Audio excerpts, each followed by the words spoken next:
Good morning, কেমন আছো সবাই? আশা করি তোমরা সবাই খুব ভালো আছো, সুস্থ আছো। আমরাও ভালো আছি, সুস্থ আছি। আমার মন মেজাজ দুদিন ধরে ভালো ছিল না, ওই জন্য এডিট করাও হয়নি, তোমাদের সঙ্গে ভিডিও শেয়ার করা হয়নি। চুলটা আমার একদমই ড্রাই রাফ হয়ে গেছে। যাই হোক, সেই বিষয়ে আমি আর কথা বললাম না। সিনটি এখানে ব্রেকফাস্ট করছে, ওর আজকে আছে অ্যাবাকাসের ক্লাস। আর এইদিকে দেখো বনুগুলোকেও খেতে দিয়ে দিয়েছি, কারণ কিছুক্ষণ পর দেবজিৎ আর মামা এসে ওকে নিয়ে যাবে। বাড়িতে থাকবো না, আর একা ঘরে রেখে গেলে ও প্রচণ্ড চিৎকার করে, ভয় পায় আর কি। ওই জন্য ওকে খুব একটা একা রেখে যেতে আমি সাহস পাই না। আমার কোথাও বেরোনোর হলে অনেকটা সময়ের জন্য যদি কোথাও যাই, তাহলে দেবজিৎকে বলি নিয়ে যেতে। তারপর দেখো, স্নান টান করে পুজোও দিয়ে নিয়েছি, একবারে সুন্দর করে ফুল দিয়ে সাজিয়ে, সব গাছের ফুল। আর তারপর যখন বেরোবো তার আগে দেখি বৃষ্টি, ঝমঝম করে বৃষ্টি শুরু হলো। প্রায় 1.5 ঘন্টা মতো বৃষ্টি হয়েছে কন্টিনিউ। আর এদিকে আমি তো রেডি, সব কাজ কমপ্লিট হয়ে গেছে, এখন চেঞ্জ করে বেরোবো। তার মধ্যেই বৃষ্টি শুরু হয়ে গেছে, তো ভাবলাম লাঞ্চটা একবারে করেই নিই। বেগুন ভাজা, চিকেন, আর হয়েছিল পেঁয়াজ দিয়ে পাতলা করে মুসুর ডাল। আর যেহেতু আজকে আমার বাড়িতে অতিথি আসবে, তাই মাছ রান্না হয়েছিল। তো ওরা এসেছিলো যদিও রাত্রেবেলা না, সন্ধেবেলার দিকে। তারপর বৃষ্টিটা একটু কমতে সিনটি বাড়ি আসলো। সিনটি ক্লাস থেকে বাড়ি এসে রেডি হলো স্নান টান করে। তারপর আমরা একসাথে বেরিয়ে পড়লাম, আমি আর সিনটি। দেখো, 1 হাঁটু জল আমাদের বাড়ির সামনেটা। রাস্তাটা না এত নিচু হয়েছে, আমাদের ফ্ল্যাটের সামনে জল আসে না, রাস্তায় এত জল। দেখো, ড্রেনের জল, রাস্তার জল সব একাকার হয়ে গেছে। সেই জল পাড়িয়ে কিছুটা এগোলাম, তারপর পেলাম টোটো।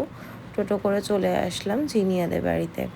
জিনিয়ার বাড়িতে এসে আজকে আমার কিছু ট্রিটমেন্ট করানো ছিল, পেডিকিওর, ম্যানিকিওর। তো প্রথমে পেডিকিওরটা করে নিল। আমার পায়ের যা অবস্থা, পুরো পাগুলো দেখো, জুতো পরে পরে মানে ঘুরে ঘুরে ফোসকা পড়ে দাগ হয়ে গেছে। তো সেগুলো তো কোনোভাবেই উঠবে না। যাই হোক, যদিও পাটা একটু পরিষ্কার হলো। ও ভীষণ ভালোভাবে যত্ন করে পেডিকিওর করে দিল, ম্যানিকিওর করে দিয়েছে। প্রত্যেকটা কাজই ওর ভালো হয়েছে। শুধু আমি একটা কথাই বলবো, যে কি বলতো, চুলটা নিয়ে এক্সপেরিমেন্ট না করাই ভালো। ভালো একটা পার্লার, যাদের ভালো এক্সপিরিয়েন্স আছে তাদের থেকে করাই ভালো। আমার চুলটা তোমরা দেখে বুঝতে পারছো কিনা জানি না, প্রচণ্ড ড্যামেজ আর রাফ হয়ে গেছে। তারপর অতনু আমাকে নিতে চলে এসছে, ওর সঙ্গে বাড়ি আসলাম। এসে স্নান টান করে সেন্টের ম্যাম আসবে, সেগুলো সব গুছিয়ে রেডি করে রাখলাম। আর এদিকে দেখো, গোপুসোনাকে সাজুগুজু করিয়ে খেতে দিয়ে দিয়েছি। এবার আমি একটু রেস্ট নেব, আর শরীরটা ভালো লাগছে না। তারপর তো দাদারা আসবে, বলেই দিলাম তোমাদেরকে কারা আসবে। তো সিনটি এখন একটু ঘুমোচ্ছে। ওর ম্যাম আসার আগে অবধি আমি বললাম একটু রেস্ট নিয়ে নিয়ে, সারাটা দুপুরও ঘুমোতে পারেনি। তারপর যাই হোক আর কি, সিনটির ম্যাম চলে এসছে, ও ঘুম থেকে উঠে পড়েছে। আর এদিকে দাদারাও চলে এসছে। যেহেতু জল জমেছে, তাই উমার স্বপ্ন অবধি দাদাদের আমার আনতে যেতে হয়েছে। দেখো কত সবজি নিয়ে এসছে, শুধু সবজি না, ডাল, রসুন, আমসত্ত্ব সব নিয়ে এসছে। আমি যদিও মাকে আমসত্ত্ব একটুও দিইনি।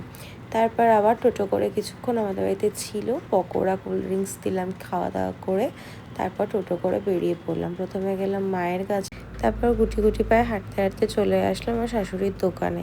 দোকান থেকে কিছু জামা কাপড় কিনলাম ওদের জন্য, নিজের জন্য নিয়েছি।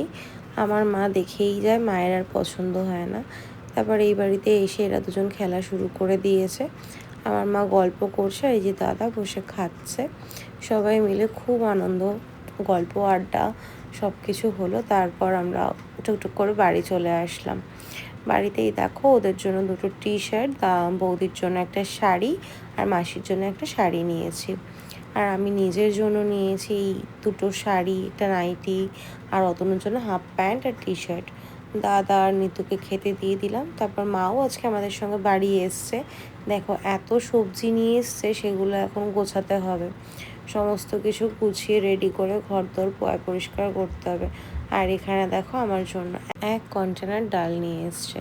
শুধু এখানে ডাল না, আর একটু ডাল মাকে দিয়ে দিয়েছি, এর হাফও হবে না। তারপর দেখো, সিনটি ওর স্কুলের প্রজেক্ট রেডি করছে, অনেকটা রাত হয়ে গেছে। দাদা ঘুমিয়ে পড়েছে, নিতু ঘুমিয়ে পড়েছে, মা, আমি, সিনটি 3জনে জেগে রয়েছি। সিনটির কাজ কমপ্লিট হয়েছে, সিনটিও শুয়ে পড়েছে, ঘুমানো নাটক করছে, ঘুমায়নি কিন্তু। একটু পরে আমরা গল্প করতে করতে ঘুমিয়ে পড়েছি। আর মা বাড়িতে থাকলে তো একটা আলাদাই আনন্দ হয়, মজায় মজায় দিনটা বেশ ভালোই কাটে। আর ওদিকে দেখো আমার মা নাচছে, কী জানি কী কারণে মায়ের যে কী আনন্দ হয় আমার বাড়িতে থাকলে। যাই হোক, ভালো থেকো, সুস্থ থেকো, আজকের মতো টাটা।